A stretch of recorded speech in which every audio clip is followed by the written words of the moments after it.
Hello students, class 8 बेटा हमारा SST में सिविक्स में चैप्टर 6 चल रहा है है ना, हमारी आपराधिक न्याय प्रणाली। इसके हम चैप्टर के पहले ऑलरेडी 2 पार्ट है ना वीडियो बना चुके हैं। आज हमारा पार्ट 3 है। पार्ट 3 में हमें है ना क्या किस बारे में हमारा टॉपिक क्या है, सरकारी वकील की क्या भूमिका होती है। भाई जो सरकारी वकील होता है उसका क्या रोल होता है ना, इसके बारे में ना उसकी भूमिका बारे में बताया जा रहा है। किसी आपराधिक उल्लंघन को जनता के विरुद्ध माना जाता है। भाई क्या कोई भी आपराधिक जो किसी आपराधिक उल्लंघन है को जनता के विरुद्ध क्या माना जाता है, जनता के विरुद्ध माना जाता है।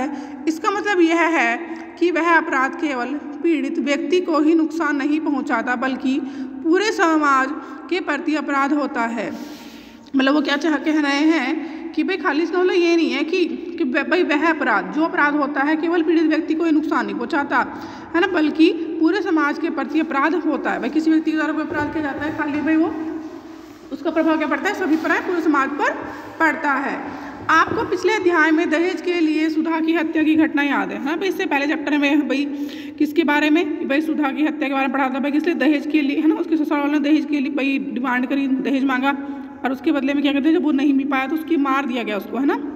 आरोपी लक्ष्मण और उसके परिवार के खिलाफ यह मुकदमा राज्य की ओर से दायर किया गया था। मुकदमा किसने दायर किया था, राज्य की ओर से किया गया था।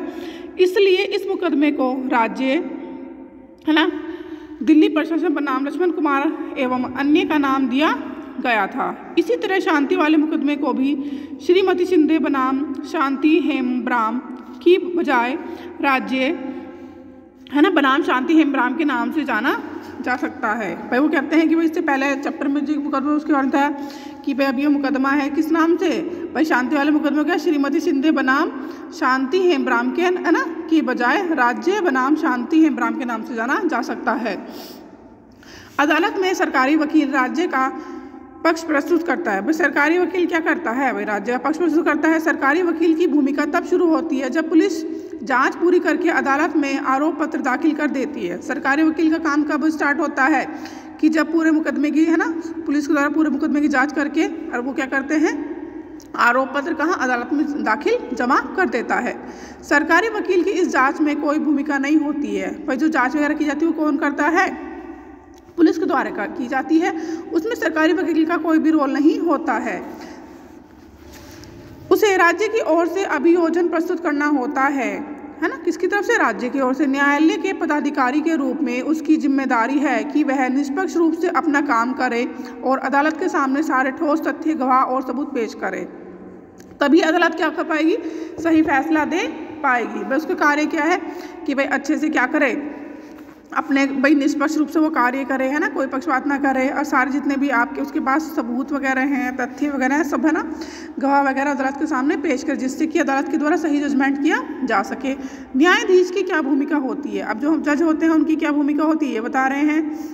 न्यायाधीश की वही हैसियत होती है जो खेलों में अंपायर की होती है। वे निष्पक्ष भाव से और खुली अदालत में मुकदमे का संचालन करते हैं। न्यायाधीश सारे गवाहों के बयान सुनते हैं और अभियोजन पक्ष तथा बचाव पक्ष की तरफ से पेश किए गए सबूतों की जांच करते हैं। अपने सामने मौजूद बयानों व सबूतों के आधार पर कानून के अनुसार न्यायाधीश की तय करते हैं कि जो आरोपी है वो सचमुच में दोषी भी है या नहीं है। भाई जज के सामने, न्यायाधीश के सामने क्या होता है कि वकील के द्वारा भाई सारे सबूत वगैरह, गवाह वगैरह सब प्रस्तुत किए जाते हैं। फिर वो दोनों तरफ की करता है, सुनवाई करता है और उन सबूतों के आधार पर यह निश्चित करता है कि भाई वह व्यक्ति दोषी है या नहीं है। अगर आरोपी दोषी पाया जाता है तो न्यायाधीश उसे क्या करते हैं, सजा सुनाते हैं। वह कानून में दिए गए प्रावधानों के हिसाब से दोषी व्यक्ति को जेल भेज सकते हैं या उस पर जुर्माना लगा सकते हैं या एक साथ दोनों ही तरह की सजा दे सकते हैं। अब यहाँ पे साइड में दिखाया गया है कि भाई जो सरकारी वकील हैं वो कैसे अपना कार्य कर रहे हैं। जो सरकारी वकील होते क्या, तो अब बताइए श्रीमती शिंदे आपका हार किस तरह से गायब हो गए। वो उससे क्वेश्चन आंसरिंग कर रहे हैं कि भाई उनका हार किस तरह चोरी हो, उसके बारे में पूछ रहे हैं। तो श्रीमती शिंदे उनको बता रही हैं, मैंने सोने का हार दराज में रखा था, शांति ने उसे चुराया है। शांति के अलावा और कोई व्यक्ति मेरे कमरे में नहीं जाता है। मिस्टर शिंदे ने मेरे सामने उसके संदूक की तलाशी ली और वहाँ से लिफाफे में कितने रुपए निकले, 10,000 रुपये।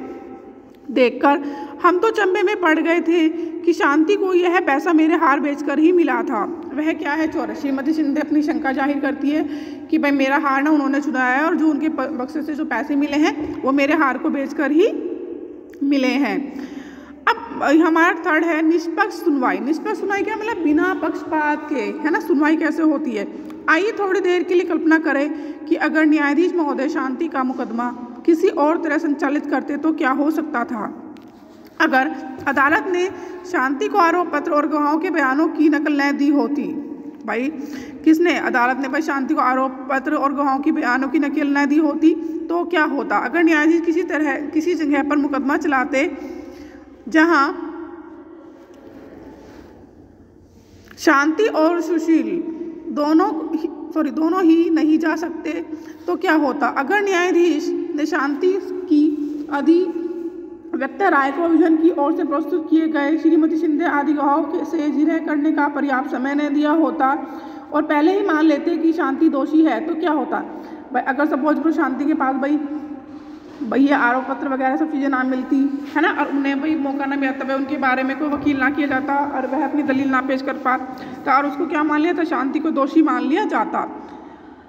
अगर इस तरह की कोई भी बात होती तो उसे निष्पक्ष सुनवाई नहीं कहा जाता है। भाई निष्पक्ष सुनवाई वो होती है जिसमें सामने वाले व्यक्ति को अपनी बात रखने का, है ना, अपने बारे में सबूत पेश करने का अधिकार होता है। अगर शांति को इस तरह का मौका नहीं दिया था तो यह निष्पक्ष सुनवाई नहीं कही जा सकती थी।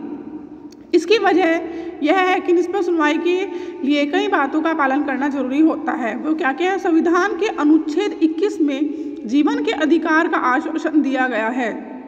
इसका अर्थ यह है कि किसी भी व्यक्ति के जीवन या स्वतंत्रता को केवल एक तर्कसंगत और न्यायपूर्ण कानूनी प्रक्रिया के जरिए ही छीना जा सकता है। भाई वो क्या कहते हैं कि भाई अनुच्छेद 21 में क्या बताया गया है, भाई किसी भी व्यक्ति के जीवन का जो अधिकार है उसे क्या आश्वासन दिया गया है कि भाई कोई भी व्यक्ति क्या करता है, व्यक्ति के जीवन या स्वतंत्रता को केवल एक तर्कसंगत और न्यायपूर्ण कानूनी प्रक्रिया के जरिए नहीं छीना जा सकता है। निष्पक्ष सुनवाई में यह सुनिश्चित किया जा सकता है कि संविधान के अनुच्छेद 21 का पूरी तरह पालन किया जाएगा, है ना।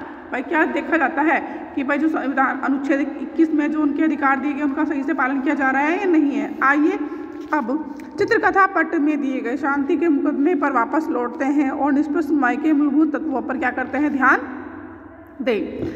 पहली बात, शांति को आरोप पत्र और उन सभी साक्ष्यों की एक क्या दी गई थी, कॉपी दी गई थी, फोटोस्टेट दी गई थी जो अभियोजन पक्ष ने उसके खिलाफ अदालत में क्या की थी, पेश की थी। शांति पर क्या आरोप लगा था, चोरी का आरोप लगा था और जो कानूनन क्या है, एक अपराध है। यह मुकदमा जनता के सामने खुली अदालत में चलाया गया। शांति का भाई सुशील अदालत की कार्रवाई में क्या था, मौजूद था, उसको भी वहाँ पे बुलाया गया था। मुकदमा आरोपी की उपस्थिति में चलाया गया। शांति का एक वकील ने क्या किया था, उसका बचाव किया था। शांति की अधिवक्ता राय को अभियोजन पक्ष की ओर से क्या किया गया था, पेश किए गए सारे गवाहों से जिरह करने का मौका दिया गया। भाई वहाँ पे क्या था, भाई शांति तरफ से जो वकील खड़े थे उन्हें जो है ना क्या किया गया था कि उनके पक्ष में बोलने का, जो वहाँ पर गवाह वगैरह थे उनसे क्या जिरह करने का मौका दिया गया। अधिवक्ता राय को शांति की ओर से गवाह पेश करने का अधिकार दिया गया। हालांकि पुलिस ने शांति के खिलाफ चोरी का मामला दर्ज किया था, लेकिन न्यायाधीश ने उसे निर्दोष मानते हुए मुकदमा चलाया। अब अभियोजन पक्ष की निर्णायक रूप से सिद्ध करना था कि शांति ही दोषी है। इस मुकदमे में अभियोजन पक्ष ऐसा नहीं कर पाया। महत्वपूर्ण बात यह है कि न्यायाधीश ने अदालत के सामने पेश किए गए साक्ष्यों के आधार पर ही मुकदमे की क्या कर दी, आधार पर ही मुकदमे का फैसला सुनाया। न्यायाधीश ने शांति की कमजोर स्थिति के आधार पर बिना सोचे समझे यह फैसला नहीं ले लिया कि वह सचमुच में चोर है। इसके बजाय न्यायाधीश का आचरण लगातार क्या रहा, निष्पक्ष रहा। भाई उन्हें पता था भाई शांति फाइनेंशियली स्ट्रॉन्ग नहीं है, तो उन्होंने उसके लिए क्या किया कि एक सरकारी वकील की व्यवस्था की। चूंकि साक्ष्यों से यह सिद्ध हो गया कि शांति की बजाय कुछ युवक ने चोरी की थी, इसलिए उन्होंने शांति को क्या कर दिया, आज़ाद कर दिया। शांति को इसलिए न्याय मिला क्योंकि उसे निष्पक्ष सुनवाई का क्या मिला था, मौका दिया गया था। इस अध्याय में हमने जिन लोगों का जिक्र किया है, संविधान और कानून दोनों का यह कहा गया है कि उन लोगों को अपनी जिम्मेदारी सही ढंग से निभानी चाहिए। भाई इसमें क्या किया गया, भाई संविधान है ना, भाई सभी को अपनी क्या करना चाहिए, जिम्मेदारी सही तरीके से निभानी चाहिए। इसका मतलब है कि प्रत्येक नागरिक, चाहे वह विभिन्न वर्ग, जाति, धर्म और वैचारिक मान्यताओं के हों, उन्हें निष्पक्ष सुनवाई का अधिकार दिया जाए। कानून का शासन कहता है कि कानून के सामने हर कोई बराबर है। अगर प्रत्येक नागरिक को संविधान के माध्यम से निष्पक्ष सुनवाई का अधिकार न दिया जाए तो इस सिद्धांत का कोई खास मतलब नहीं रह जाएगा। आपने देखो को सुना है, ध्यान से समझा है कि भाई इसमें निष्पक्ष है ना, इस चीज़ की भाई किस तरह से भाई न्यायाधीश ने उसकी निष्पक्ष सुनवाई करी, उसकी मदद करी, इसी से क्या हुआ कि शांति को इस केस से बरी कर दिया। ठीक है बेटा, आप इस वीडियो को ध्यानपूर्वक सुनेंगे है ना और देखेंगे, फिर अपनी बुक में रीडिंग लगाएंगे और अंडरलाइन करेंगे। ठीक, आपका है ना ये चैप्टर बेटा कंप्लीट हो गया। अब आपका क्या है कि इसका सिविक का जो नेक्स्ट चैप्टर है उसकी वीडियो आपकी नेक्स्ट उसमें मिलेगी। Bye, take care.